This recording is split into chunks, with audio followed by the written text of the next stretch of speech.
Agora que nós já vimos toda a parte teórica sobre o Angular, nós podemos partir para a parte prática, onde nós vamos botar em código tudo aquilo que nós aprendemos na primeira aula.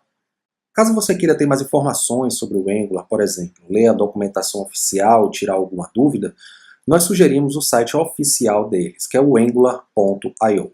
Mas antes de começarmos a ver código, nós precisamos primeiro configurar o nosso ambiente de desenvolvimento. A primeira ferramenta que nós necessitaremos será a Angular CLI, que é uma ferramenta de linha de comando. Com esta ferramenta, nós podemos criar um novo projeto, podemos executar um servidor para vermos o nosso projeto executando e também podemos criar componentes, diretivas e classes para o nosso projeto, tudo através da linha de comando. Para ter essa ferramenta instalada em sua máquina, primeiro vá para o site do Angular CLI, que é cli.angular.io, e você terá as instruções para instalar essa ferramenta. A primeira coisa que você precisa fazer é ter o NPM instalado em sua máquina. Para ter o NPM instalado, você precisa ir primeiro para o site do nodejs.org e baixar a versão específica para o seu sistema operacional. Uma vez que você tiver o Node instalado, você terá o NPM também. Com o NPM instalado, basta você executar este primeiro comando, que é npm install -g angular-cli. Para executar este comando, você precisará chamar a linha de comando do seu sistema operacional. No meu caso, como eu uso um Mac, basta eu chamar o terminal. Com o terminal aberto, nós podemos executar aquele comando que nós vimos no site do Angular CLI, que é npm install -g angular-cli. Ao apertar Enter, ele vai executar a instalação e a partir daí você pode utilizar a ferramenta. Sobre o Angular CLI, nós não vamos nos aprofundar em todos os comandos, mas há dois que vocês precisam conhecer. O primeiro é para criar um projeto, que é ng-new, o nome de seu projeto. E o segundo é para rodar um servidor para você testar a sua aplicação, que é ng-ser. Agora, vamos te mostrar a aplicação que nós utilizaremos como exemplo durante este curso. Trata-se de uma aplicação de cadastro de cervejas. É uma aplicação bem simples, cujo objetivo é apenas demonstrar as características, os principais conceitos do Angular. Nessa aplicação, nós podemos navegar para o link de suas cervejas e podemos ver aqui uma lista de cervejas. Nós podemos criar uma nova cerveja ou editar uma que já existe. Finalizando, nós também podemos fazer uma busca por cervejas, digitando o nome de uma cerveja nessa caixa de texto logo acima da aplicação. Nós vamos agora analisar o código-fonte desta aplicação e ver como os conceitos do Angular são aplicados na prática. Para isso, abra a pasta do seu projeto dentro do Visual Studio Code. Ao fazer isso, você verá uma pasta src. Conforme falamos anteriormente, essa é a pasta onde estão os arquivos referentes ao projeto, ao nosso projeto. Observe que dentro da pasta src nós temos o arquivo index.html, que define a estrutura padrão, o esqueleto de nossa aplicação. Neste arquivo index.html, a parte mais importante é a tag app-root, que na verdade é um componente de nossa aplicação. Este componente se encontra na pasta app e é definido pelos arquivos app.component.css, .html, .spec.ts e .component.ts. Analisando primeiro o arquivo .html, você pode ver que nós temos a estrutura da página inicial da nossa aplicação. A estrutura desta aplicação é composta por um menu lateral, que fica à esquerda, que é definido dentro dessa tag nav. Em seguida, nós temos o cabeçalho da aplicação, que está dentro desta tag div. Temos também a área de conteúdo, que está nesta div, e que contém uma tag router outward. Nós explicaremos em breve sobre esta tag. Finalizando, nós temos o rodapé da aplicação. Seguindo, nós temos o arquivo app.component.ts, que define a classe TypeScript que referencia este componente. E aqui nós temos o primeiro detalhe de um componente em Angular 2. Todo componente é uma classe escrita em TypeScript, mas que é anotada com a anotação @component. Esta anotação recebe como parâmetro um hash, que tem algumas informações importantes. A primeira informação é o selector, que define como será a tag HTML. Lembre-se que, lá no arquivo index.html, nós utilizamos essa tag. Com isso, nós estamos informando que queremos que este componente seja exibido nesta parte da página. Voltando à nossa classe TypeScript, observe que nós temos o template URL, que define qual é a visão deste componente.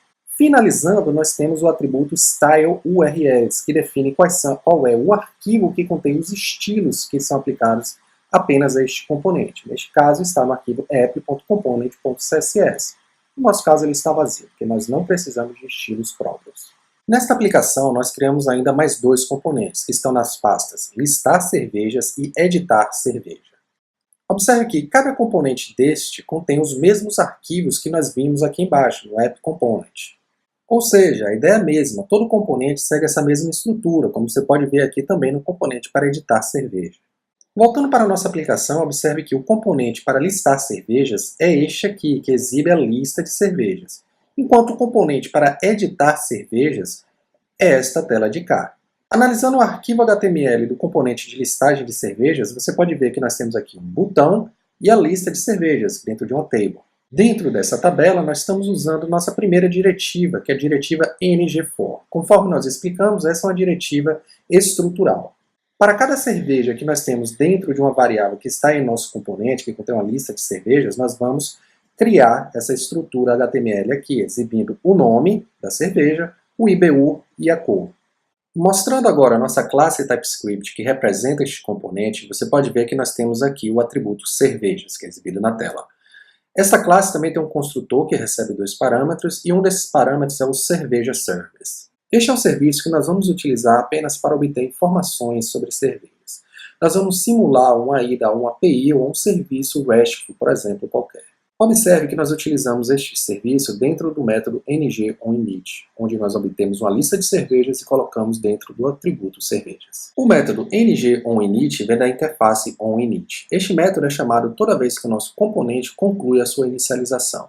Então, ao invés de você fazer essa chamada dentro do construtor, o ideal é que você faça neste método.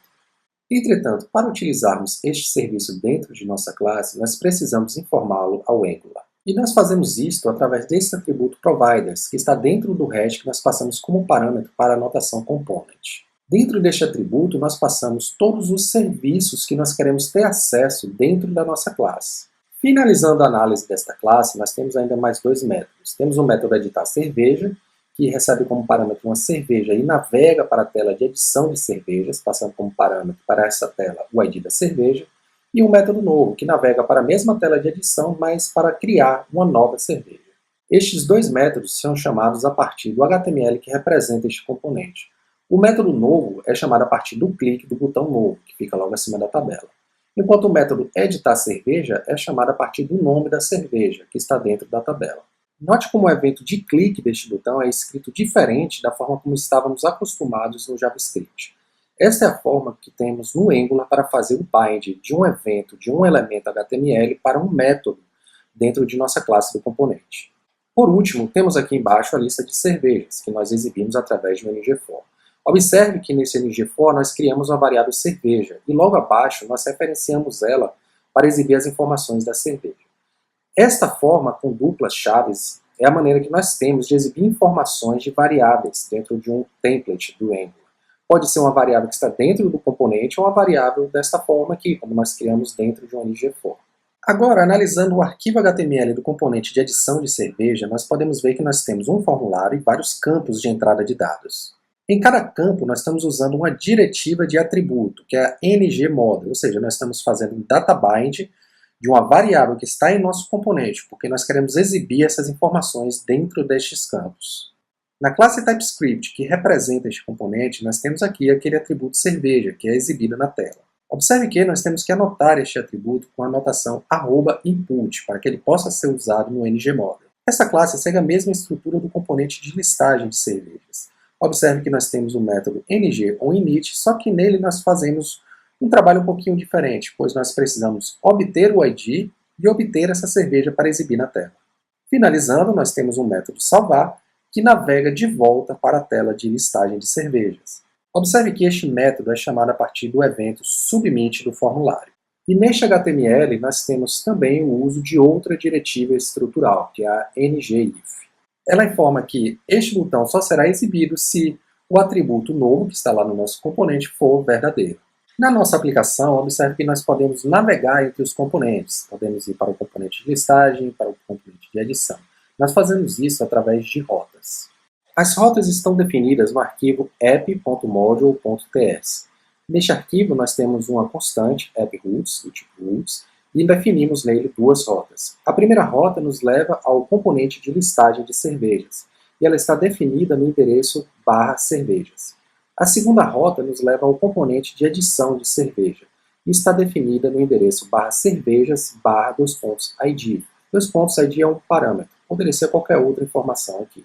Agora nós precisamos informar essa constante para o Angular, para que ele possa configurar as rotas. E nós fazemos isso passando ele para o atributo imports, que está no hash que nós passamos como parâmetro para a notação ngModule. Nós precisamos apenas colocar o routerModule.forRoot, passando como parâmetro para este método a nossa constante.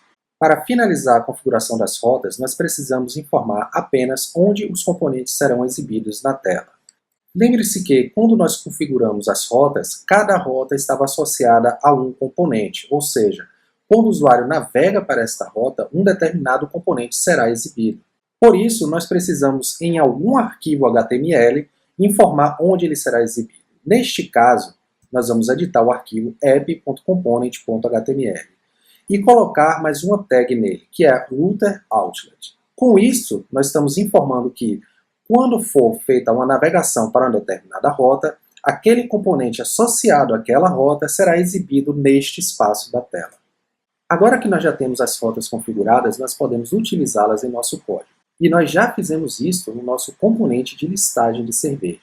Na classe TypeScript que representa este componente, nós recebemos como parâmetro um router, que é do próprio Angular. Nesta classe, nos métodos editar cerveja e novo, nós utilizamos esse router para fazer uma navegação, no primeiro caso, para a tela de edição de cerveja, passando como parâmetro o identificador dessa cerveja, e, no caso do método novo, navegando para a mesma tela, mas para criar uma nova cerveja.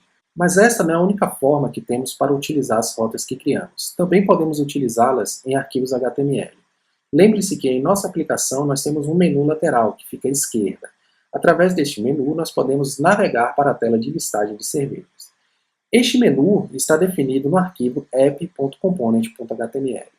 No menu, nós temos uma tag A, e ao invés de utilizarmos o atributo href do HTML, nós utilizamos o atributo routerLink do próprio Angular. Nós passamos como parâmetro para este atributo, como valor para este atributo, a rota que nós queremos navegar. Chegamos assim ao final de nosso curso, onde apresentamos os principais conceitos do Angular e uma aplicação simples para exemplificar o uso desses conceitos em código. Esperamos que tenham gostado e até a próxima.